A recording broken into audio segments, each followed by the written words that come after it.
We here with Coach Hal, Shawn Porter Cut, man. We all know him from Fernando Guerrero down in Salisbury, Maryland. How's Shawn feeling? How's the energy going into fight night? Well, you've been around Shawn, yes. So I can tell you that Shawn is always very relaxed, calm.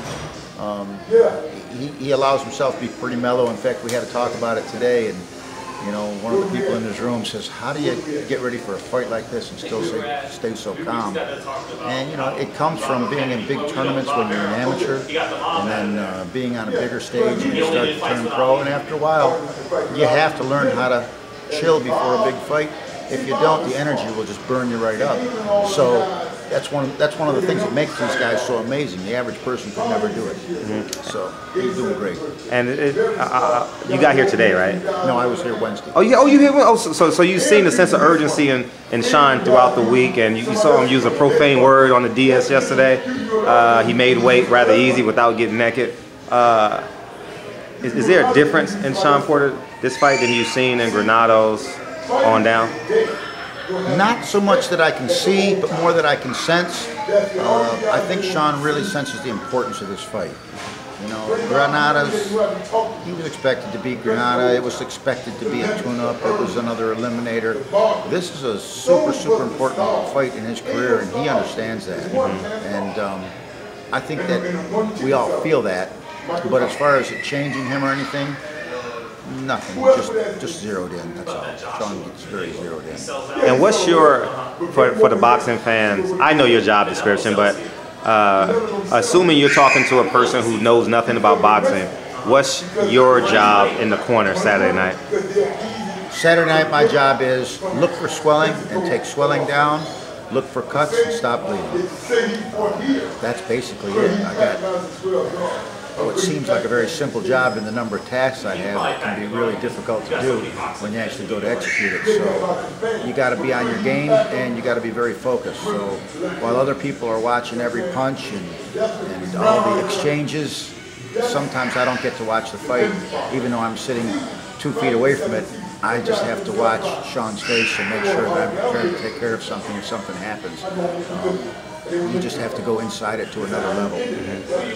Now, based off past fights, there's a high percentage that you could possibly be busy tomorrow night. You know, Shawn has scar tissue. Shawn's an aggressive fighter. We're uncertain how Danny's going to respond. Does he put his arm up? You know, it may could have gashed. You know, does he go below Shawn and come up and create some cuts? We don't know that. But assuming Shawn gets cut above the, he's got cut against, was it Berto he was cut? Was it both sides? Both sides against Berto. And underneath. Yeah. What's the how do you attack that? Like you got 1 minute. How do you stop the bleeding? Explain to fans. Like assuming you're talking to me, like I know nothing about it. How do you stop? Because people gonna want to know this information. Well, without giving away my personal techniques and everything, I will say a couple things that are pretty general that I don't think people think about. The first thing that's very important to me is how fast I can get access to the fighter. So you've got a set of steps that lead up to the corner. You've got your chief second going up those steps. You've got somebody from the commission going up those steps. The bell is rung and the clock is ticking.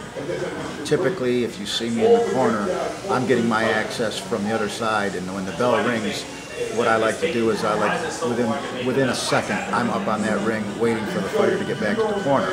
That can give you as much as 10 extra seconds to work on something, which doesn't seem like a lot of time, but in 10 seconds you could already be on a cut, doing the things you need to do, and then you've got time to just hold pressure, wait, and those 10 seconds can be very critical. I've seen times where guys fought to get up in the ring to get to a cut, and they might only get 25 or 30 seconds to work on it. I've already got to be out of the ring 10 seconds before the end of the round because they ring a bell and they come out of the corner before it's over. So I want every second I can get. Access to the ring is really important to me. And then getting at the fighter quickly, and another thing that's very important is having the corner work together. If something does happen, we're all going, okay, watch out, left eye might have a little cut over it or something like that. And it just helps prepare you for what's coming in. It's all about preparation. Having your products ready, having them accessible, getting to your fighter quickly, and then doing your job. Long night or short night? Long night meaning above 6. Short night meaning below 6 rounds. Oh, I'm sure that everybody would be disappointed if I don't go one way or the other, but to tell you the truth, this is a toss-up. You know, this can go so many different ways that whatever. It's about the percentage of the fights, the 50-50 fights. That's what you're saying. Or you're saying it's a either way. I know you're rooting for Shawn. Everybody know you're rooting for Shawn. You're Shawn's cut man. I'm not putting you in a corner. I'm talking about like, are you talking about 50-50 in terms of the fight, or 50-50 how Shawn wins? Well, how he wins it could be 50-50. He could go the distance, you know. Danny's a tough guy. Shawn takes a hell of a punch, and he's taken a few of them, you know, and continued up. But to predict whether it goes after 6 or before 6, I won't do it. Like I said, it's my job. I really don't even get into that. My job is just do my job, stop the cuts, stop the swelling, and that's all I focus on. So I don't even try to predict it. I really won't. You know? Are you an in-the-ring cut man or behind the ropes cut man? I can be either one, but with Shawn, I'm the outside the ropes cut man. I lean in quite far. I can access both sides, and typically I like coming in on the fighter's left side because everybody's accessing on the right side, and while they're going into the ring, I could already be working on them. So, and plus, in Shawn's situation, he's used to having his coach in front of him talking to him, and I don't want to disrupt that. I know some people hurt, you know, they want the cut man in the ring and instructions coming in from the outside. That's their choice, and that's cool. But like Virgil Hunter is outside the rope, standing on the left side of Andre Ward. When you get used to something like that, no one says I can't go in. If Shawn had a bad cut and needed to go in, but at the same time, I feel I need to try to keep that consistency. So Shawn's seeing the same thing. I don't want him thinking, oh shit, you know, this must be bad, you know. So I can handle it from the outside. How do you convince the fighter that it's not bad and the shit is 1 inch in all 4 directions?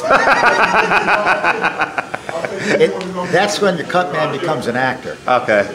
And you say little things and you say them in ways that tell the fighter that it's not a big deal. You know, like, oh, this is nothing, I got this. Go ahead, listen to your coach, I got this, it's nothing. And it might be split wide open. But I'm going to go to work on it, and it wouldn't serve anybody to say, oh, damn, look at this thing. Oh, my God. You know, you don't want to do that. You want to keep the fighter calm. So, and I've worked on such large cuts in the past. I've worked on some big cuts. Alex Guerrero had a slice from here to here from a fighter named Galen Brown. It was, and that's when you're doing both. You were doing the both for your Guerreros. Yeah, I was doing both, and plus I was the cut man and the chief second. That's okay. And they were ready to stop the fight because he got caught with an elbow, and it was in the 5th round, and I mean the blood was just running down his face. And I told the doctor, I says, you have to at least give me an opportunity. One opportunity to stop the bleeding. They wanted to stop it right there in the ring, even though he was winning the fight, and they didn't. So he came back, and I was able to stop it. So, and one of the things I told him was, oh, this isn't that bad, because I want my fighter to think, oh, I guess it's not that bad. So any advice for future cut men? Like, what would you want to tell them? If you want to be a cut man, the thing to do is practice, preparation, and if you want to be a 100-yard dash runner, you go out on the track and you start practicing running. And if you want to be a cut man, you get to some gym somewhere and you ask somebody if you can practice going up in the ring and work during sparring. Even though they're wearing headgear, you still practice getting up in the ring on time. You still get a feel of how many seconds you have to work with. You can still practice with your end swell. You can practice with dry swabs or a dentist dam or something like that. And you have to practice because when the time comes, it's got to be natural, and you got to have real quick access to whatever you need, whether it's your end swell. I've seen corners do it, and knock on wood, it hasn't happened, but you get up there and all of a sudden you need an end swell bad and it drops, or God forbid you didn't bring it up in the corner with you, or the Vaseline smears off your arm because you crawled, you hit the rope and all of a sudden you go to put Vaseline and there's no Vaseline on your hand. All those little things you think about. You want to make sure you have all the products, easy access, and be prepared to hit what needs to be hit. The other thing I would say is, like a doctor does triage, you have to do cuts.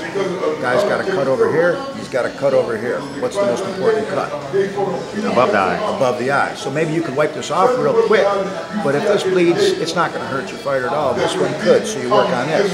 He's got swelling over here, and he's got a little cut over here that's not bleeding. You better get the swelling down. And then you've got to learn how to do two things at one time. There's been times I had to work on 2 cuts and swelling at the same time. That means you've got 3 fingers doing the same thing.